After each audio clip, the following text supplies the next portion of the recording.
Here are your headlines at 6 o'clock, and happy birthday to the NHS. But on its 75th anniversary, there's a warning from health leaders that unless there's a drastic change, the health service may not reach its centenary year. Both of them. We've been asking you for your NHS stories. But this first one we've got for you now is from Anne, who has emailed us today to say that it's her 75th birthday today. And she sent a cutout of an old newspaper article. Now, Anne, as you can see, the headline, Born Free Babies. Anne has an appointment for her 4th CT scan, and she would like to say thank you to everyone at Yeovil Hospital for their diligence and help. Good luck, Anne. Kerry's been in touch. Kerry Baker's in Hertfordshire. Morning, Kerry. She wants to celebrate all the great staff who train nurses, including this team that she sent us a picture of the University of Hertfordshire, who train up children's nurses. Aren't they brilliantly dressed for Christmas? Great. Stroma was diagnosed with incurable breast cancer in 2019 at the age of 39. Her message says this: she's had lots of dark days in the beginning, but was introduced to a wonderful breast cancer specialist nurse. Stroma says her cancer journey would have been made much more difficult without the whole of the NHS supporting her. So thank you, everybody who has emailed and texted us, because we've had so many of those messages today as we mark the 75th anniversary of the NHS. Jingle and mingle. Police are reopening an investigation into COVID regulation breaches at a Christmas gathering at Conservative Party headquarters. King Charles will be presented with Scotland's crown jewels in Edinburgh later today in a ceremony to mark his coronation.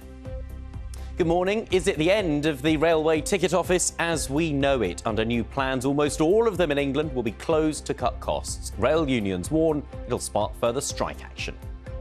Now, King Charles will be presented with Scotland's crown jewels later today at a ceremony at St Giles Cathedral in Edinburgh to mark his coronation. He's going to receive the crown and sceptre, which form part of honours of Scotland, as well as a new sword named after the late Queen Elizabeth. And you can watch full coverage of that ceremony today on BBC One from 1:30 at lunchtime. The daughter of Captain Sir Tom Moore has been told to knock down an unauthorised building used as a spa after a planning application was rejected. Hannah Ingram Moore and her husband used the Captain Tom Foundation name on the first plans for the building, with later revised plans turned down. Now, the charity is no longer taking donations or making payments due to an ongoing inquiry into its finances.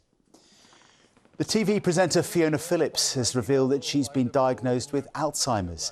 The 62-year-old, who used to present GMTV and also appeared as a contestant on Strictly, says she was told a year ago that she had the disease after suffering months of what she called brain fog and anxiety. Schools in England face more disruption today and again on Friday as teachers in the National Education Union strike over pay. The government says its pay offer is fair and reasonable. Parents have been warned that end-of-term events like sports days, concerts and school trips could be disrupted. The private bank Coutts is locked in a public row with former Brexit Party leader Nigel Farage over a decision to close his account. Now, Mr Farage denied reports that he had too little funds and insisted he was being targeted because of his political views. Now, bedtime might be a tiny bit later this evening because actor Tom Hardy is returning to CBeebies Bedtime Stories for a special episode marking the 75th anniversary of the NHS. Hello, I'm Tom, sitting here with the birds singing and the sun shining. I feel really good, especially because I'm about to read you a bedtime story. But I don't feel good every day. He's done it before, hasn't he? He read it before, and he was one of the most popular readers they've ever had. I think 2 million people watched last time on iPlayer. That's a lot of children clicking on there, isn't it? I think it wasn't just children, you know. Why is that? I think quite a lot of mums, dads were watching too. He's going to be reading this time Zog and the Flying Doctors by Julia Donaldson, appropriately enough, for the anniversary of the NHS, along with his bulldog, French bulldog, Blue. That's what they were tuning in for, the dog. I'm not so sure. Right, let's have a look at some of the Wednesday morning papers, shall we? The front pages. And here's the Times, reporting that at least 2,000 police officers across England and Wales face losing their jobs under government plans to overhaul the misconduct system, making it easier, it says, to dismiss failing or disgraced staff. The Guardian has an exclusive report which claims the government is drawing up plans to drop the UK's flagship climate and nature funding pledge. Its main picture there you can see is Andy Murray in that classic fist-punching celebration as he won at Wimbledon yesterday. He's looking confident, isn't he? Yes, always.